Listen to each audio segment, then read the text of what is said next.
Hey everybody, today I'm going to show you how to replace the ball joints on your Humvee.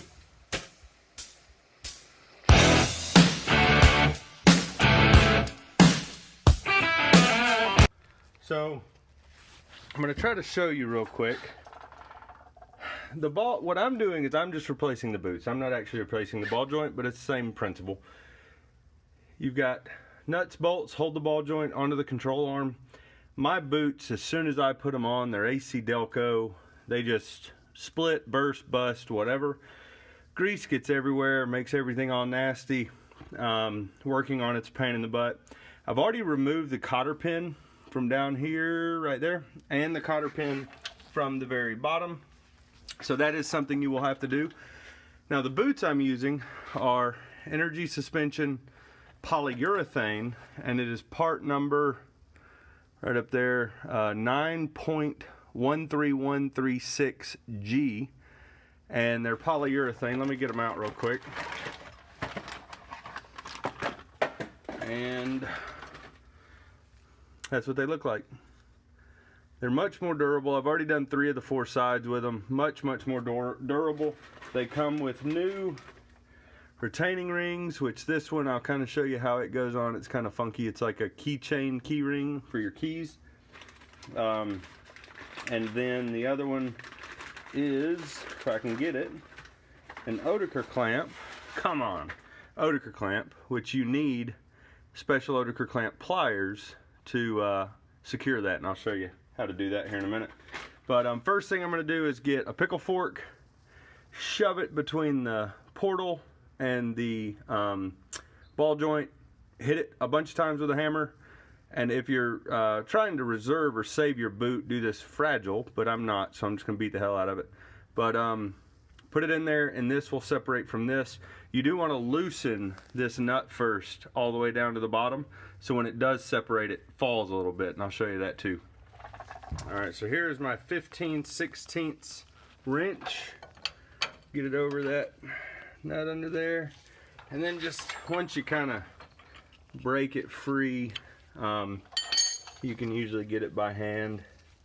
Don't pull it all the way off yet. Just get it where it's got, sorry, I'm trying not to, yeah, got about that much room, so when it does break free it can fall and you can tell. But that's first step. Pickle fork, that's what that is, in case you didn't know. It usually goes in a gun, but I don't have a pickle fork gun that's strong enough to do this. So you line up the opening to the shaft on the ball joint, which is going to be right in the middle, like that. Push it in, and then from that point you use this and you just hit, but you hit really hard and it'll separate. So I'm going to do that, and then I'll show you what it looks like when it's separated. How you'll know is the gap right there above the nut will be gone because it'll fall on it. And you can see how much grease is coming out. Ugh, these boots are horrible. Look at it all busted back there. River crossings, they're just filled with water. Actually, I think you can see right there how busted it is. Or is that just grease? I don't know, we'll see in a second. There you go. So now the gap's gone. It's got a lot of room up here. That means it's separated. So at this point, you're usually going to want to jack up the portal a little bit and pull that nut off, and it'll just kind of, it won't slide off. You'll have to lift the upper control arm up to get it out of the way. And if you're replacing your ball joint at that time, you literally just unbolt these, put in your ball joint, bolt them back in, put it back together, tighten it up, torque it, which I'll show you in a second. Torquing this one requires a special tool, which is this guy. And the reason that is because unless you take out the prop shaft, or the shaft, this is the only way to get to that to torque it correctly with a torque wrench. So a lot of little stuff, but you know, I'll kind of show you as we do the bottom, and I'll show you when we tighten the top one. I'm gonna go ahead and take the portal off, lift this up, and I can probably replace this boot without removing the ball joint, so that's what I'm gonna try to do. Quick shot of the ball joint out. I ended up having to drop the portal a little bit to let this gap come in. I put a jack stand under there, just dropped the suspension completely, and it gave me plenty of room to get to here. Now I will tell you, this thing is, let me focus, so gross. There's a retaining ring up here that I am going to try to get to through all this crud, but this is just covered in grease. I'm sure there's no grease left in the boot, but I'm going to go ahead and replace that, and I'll show you how that works in a second. Here is a perfect example of why I'm doing this. I went to pull the boot off, and the boot is literally separated from the top, and it just all came off. And as you can see, there's grease in there, but I mean, there's whatever else, there's all this other stuff falling into it, so I'll probably have to replace these ball joints sooner than later, but for right now I'm just doing the boots. They check out fine, they test fine, they should be good. But yeah, so I didn't even have to take off the ring. You can see it right here. It just kind of spins on, but it takes some motivating. But I'm gonna take all this off, clean this real good, put on the new boot, and we'll see how it goes. And again, if you're just replacing your ball joints, you won't have to deal with all this stuff. Your new ball joints will come with boots. Just take off the 4 nuts here, bolts on the bottom, bolts go up. Just make sure the ball joint sits on top of your upper control arm. So you unbolt this one, bolt the new one in, put it all back together, tighten your crown nut, and that's it, or your castle nut. That's it. All right, I got the new boot. I've cleaned this up. I got the new polyurethane boot on. See how it has this ridge right here? So this will fit over this, and then this retaining clip that I've fit it over the boot, but it's not where it needs to go.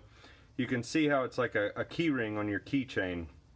You grab this tab with needle nose pliers, and you just pull it up to that, and as you rotate, you just keep pulling the tab up over the ridge, and at the end of it, it gets on there. So these have a part number 13025 on them, but if you buy them in the box, it comes in a set of 4, so you can do one set will do the back, and then one set will do the front, so you just need 2 sets of them. I'll put a link in the description. I don't know how much they cost me, but you just move it up, do that. So I'm going to do that real quick. I wish I could show you on camera, but I can't hold the camera and do it at the same time. So I'm going to try to show you a little bit here with one hand, but it's going in the channel, and as I move it around, you just grab these needle nose and you pull it up in there, and then you move it a little bit more, and see I'm halfway through, and then you just grab it and pull it up in there, and that's all you do. You move it, spin it around as you push it up into the lock, and that's it. So that's how it looks when it's complete. The new boot's on there. Now what I'm going to do is get this, about to pinch my thumb off, y'all watch, I ain't gonna do that. You get that started in the hole, and then you'll use the jack the suspension back up. It'll go in, and as it goes in, sometimes you have to push down on the ball joint, but once it gets to where you can see threads underneath, you just put your tassel nut back on, and we'll torque that down. Oh, I'll have to look at the torque specs, but we'll torque it down, put the cotter pin back in, and we'll be done with the top.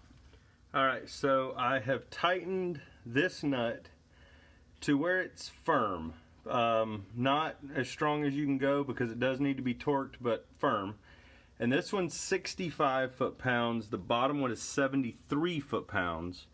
And the only way to get a torque wrench on this is a crowfoot, which is what that is. Service manual says use a crowfoot.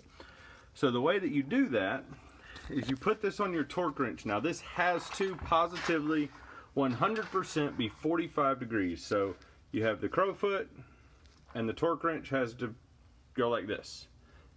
Crowfoot, torque wrench. And then you stick it in here, keeping it at 45 degrees perfectly, like so.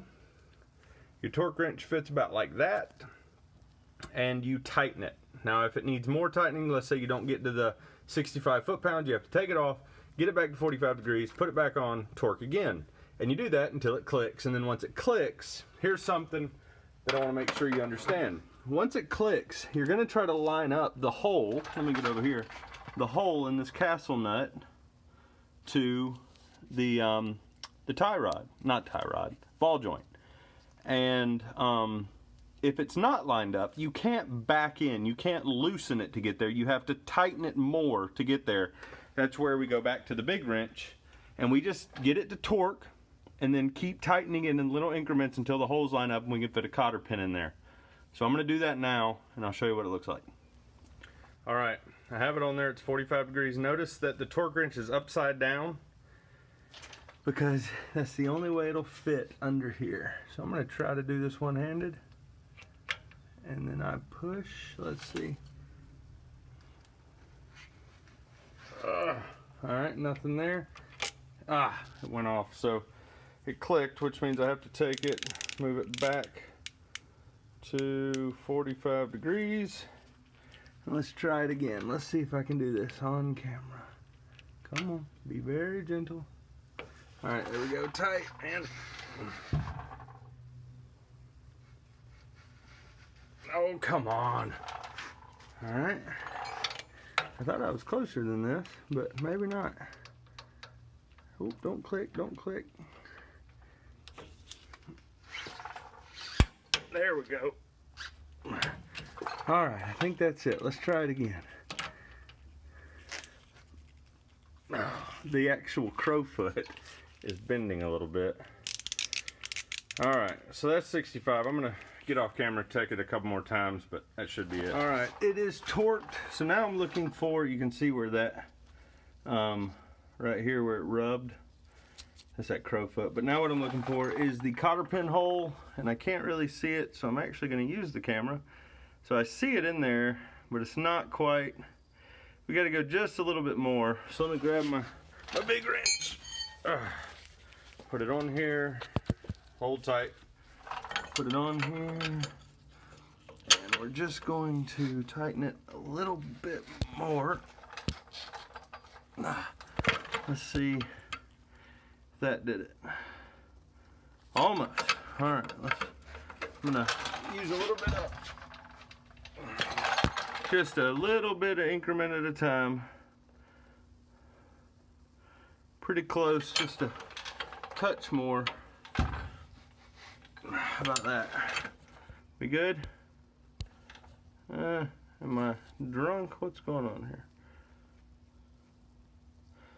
Focus. That may work. I'll try a cotter pin, let you know. The top is done. Got the cotter pin in. Everything's torqued, everything's tight. I got the boot on the top. You know, that'll open up a little bit once it moves around. Now I'm on to the bottom one. So on the bottom one, I'm gonna do something a little different.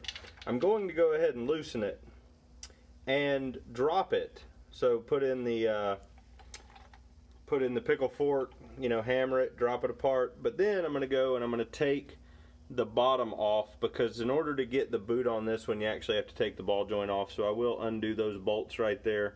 And I'm gonna show you a little secret, because this bolt from underneath, I don't know if you can see it, but it is nearly impossible to get out with a regular socket. So I'll show you how to do that when I get to that point. So the rear was easy enough. You can see the gap, it has separated now. I just used the Pickle Fork and beat it. There's really not a ton of room right here. Whoop, right here. So your Pickle Fork, if it's too big, it may not fit in there. I don't know if you could get it from the back side, like back in here, but it works for me right here. Now, the next thing is getting those bolts, those nuts and bolts out. And I will tell you, here's a tip. Let me see if I can find it real quick. So this is a 9/16, and that is what is used to take it off. Oh, right here, so small. This is a 9/16 half height socket. Now these can be bought from Snap-on for like $300, or you can go to AutoZone and buy the Duralast brand for 20 bucks. So you get an entire set of SAE or metric sockets that are that depth for $20. Now the point of that is, and I found this out after fighting with it, is if I don't want to drop the portal, I don't have enough room to get a socket up here. Even then, you know, it's kind of crooked. But with this thing, and on an extension, it goes right up, sets nice, and best $20 I've ever spent Well, not really, but a good $20. So there's your tip of the day when you're taking off the bolts. The top's not hard, but the bottom, forget these full-size 9/16, go get you a half height, shallow 9/16, and it makes life a ton easier getting these off. So I'm gonna go ahead and pull all 4 of these off, slide the portal out, change the boot, put it all back together. All right, nuts and bolts are out. If you get that one looks a little stripped out. I'll have to check that one out. If you get new ball joints, they should come with new nuts and bolts. And there are 2 types of ball joints for these Humvees. The newer lowers and uppers have bigger nuts and bolts to support them. So I can't remember exactly, but I know like the size of these moves to the top and then the bottom becomes like a 7/16 bolt.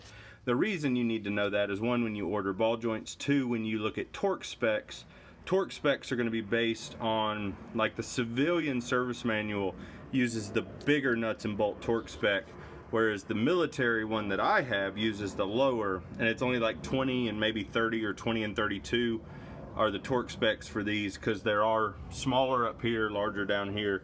But just know that going in, you're looking for a different type of ball joint for civilian or newer Humvees versus these older ones, and then you'll have to base your torque spec to know which one you have. So if you have a 7/16 bolt on the bottom, I believe it's 7/16, you have the bigger of the 2. I think these are 3/8 maybe, so you just have to do a little bit of research on that. But now all I got to do is pull the portal, and so it's disconnected from the lower. I can get this ball joint out, put the new boot on, put it back in, put the bolts back in, and I'm good to go. So this ball joint actually isn't in that bad of shape. We just, I'm gonna replace the boot anyway though. It's not torn, it's got some grease from where I was messing with it, pulling it out. I don't think, I mean, it might be torn barely. But yeah, that just resting down there, waiting for the new ball joint, or in my case, the new boot, same old ball joint. Alright, so I have cleaned up the ball joint. I'm getting ready to put the new boot on it. The new boot simply slides over, goes on top, and then we use an Oetiker clamp that I like to kind of aim towards that. Now the way Oetiker clamps work is you need to have these pliers, and these are Oetiker clamp pliers. The way they work is that piece in the middle holds that frame, and then these 2 pinch in, and as they pinch in, it tightens them. To get the old one off, I just use a pair of dikes, cut the clamp. Now I will tell you, I've done this 3 times already, and every single time I do it, what happens is I'll put them on there, I'll clamp it down, and as I clamp, because these polyurethane boots are so kind of slick, is it'll move up. This will move up off of the ring in there, and what I have to use is 2 flathead screwdrivers to push it back down over. It's a pain in the butt, and it shouldn't be that way, but it's just, I would show you, but I can't do all this with one hand. So just use Oetiker pliers, put it on there, clamp it down, and if it rides up, just use flathead screwdriver and push it back down. It's a miracle. It actually worked. So you can see how it pinched that, and then it clamped down, and now I have the lower with the new boot. And all I'll have to do here, it did ride up a little bit there, I can push it back down. But all I have to do now is reinstall this, bolt it, put the lower on, tighten it. Now when I torque this one, there's nothing in the way, so I can just use regular socket. But this one I believe is 73 foot-pounds, 72 or 73 foot-pounds. I'll check the manual, but 73 I think. So we'll do it to 73, get it lined up, put the cotter pin in it, and be done. All right, that is it. All of that's done. I got that in. So just to recap, the torque on this castle nut on the top, 65 foot-pounds. Even though this one, the military version says 73 foot-pounds top and bottom, civilian says 65 foot-pounds and 73 foot-pounds. No clue why they're different. The bottom castle nut is 73 foot-pounds. So you can do 73 and 73, or I'm gonna stick with 65 at the top, 73 at the bottom. That's what the civilian service manual says. And then because I have the smaller ball joints, you do 21 foot-pounds on the top, 35 foot-pounds on the bottom, and that's it. You're done. Ball joints can be replaced, ball joint boots, whatever you're doing. But now I have the polyurethane boots. Should be a little stronger, keeping the grease in and the crap out. So next we're gonna do something really cool. We're gonna put on a suspension lift.